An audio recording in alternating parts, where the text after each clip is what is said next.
And the girl in the corner with the scarlet letter, you're watching, you may think that she doesn't matter, but no one knows you better. Assalamualaikum warahmatullahi wabarakatuh. Perkenalkan, nama saya Salis Ramadhaniatul Zahra, mahasiswi IAIN Palangkaraya, Prodi Perbankan Syariah, semester 2 kelas B. Di sini saya akan sedikit menjelaskan tentang tafsir Muhammad untuk memenuhi tugas dari Bapak Puadi Rahman dalam mata kuliah tafsir.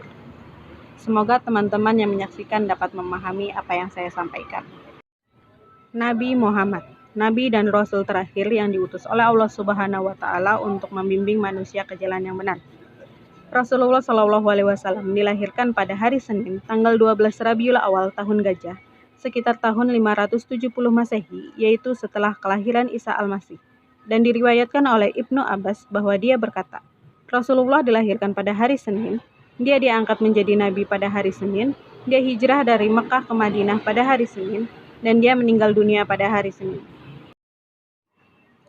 Ayah Rasulullah SAW adalah Abdul Muthalib.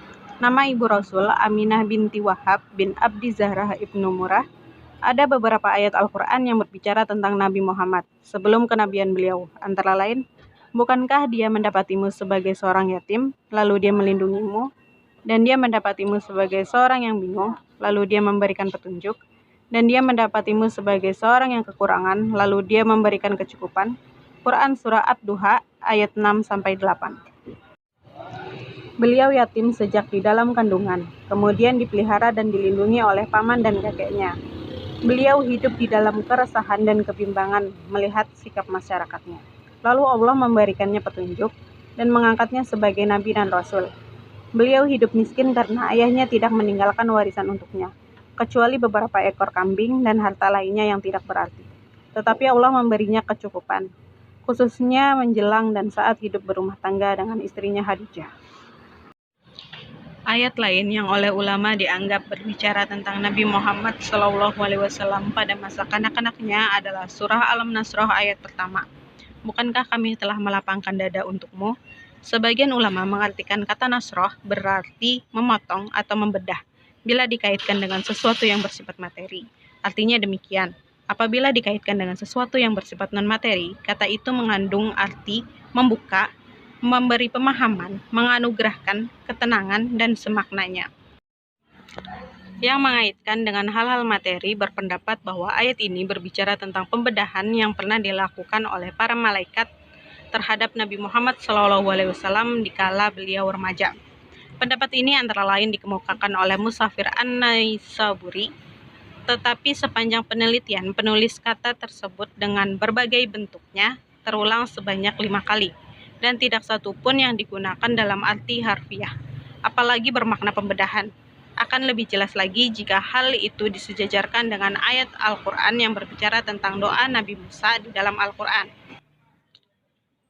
Nabi Musa berdoa, lapangkanlah untukku dadaku dan mudahkanlah untukku urusanku. Lepaskanlah kekakuan dari lidahku, supaya mereka mengerti perkataanku. Quran Surah At-Toha ayat 25-28.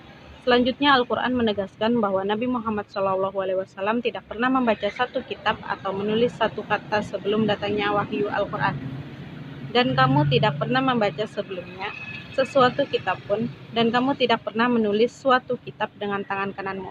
Andai kata kamu pernah membaca dan menulis, benar-benar ragulah orang-orang yang mengingkarimu. Quran Surah Al-Ankabut ayat 48. Ayat ini secara pasti menyatakan bahwa beliau, Nabi Muhammad SAW adalah orang yang tidak pandai membaca dan menulis. Banyak ulama yang memahami bahwa kendati pun kemudian Nabi Muhammad SAW menganjurkan umatnya belajar membaca dan menulis, namun beliau sendiri tidak melakukannya, karena Allah Subhanahu wa Ta'ala ingin menjadikan beliau sebagai bukti bahwa informasi yang diperbolehkannya benar-benar bukan bersumber dari manusia, melainkan dari Allah Subhanahu wa Ta'ala. Demikianlah yang dapat saya sampaikan, semoga bermanfaat. Salah hilaf mohon maaf. Wabillahi taufiq wal hidayah. Wassalamualaikum warahmatullahi wabarakatuh.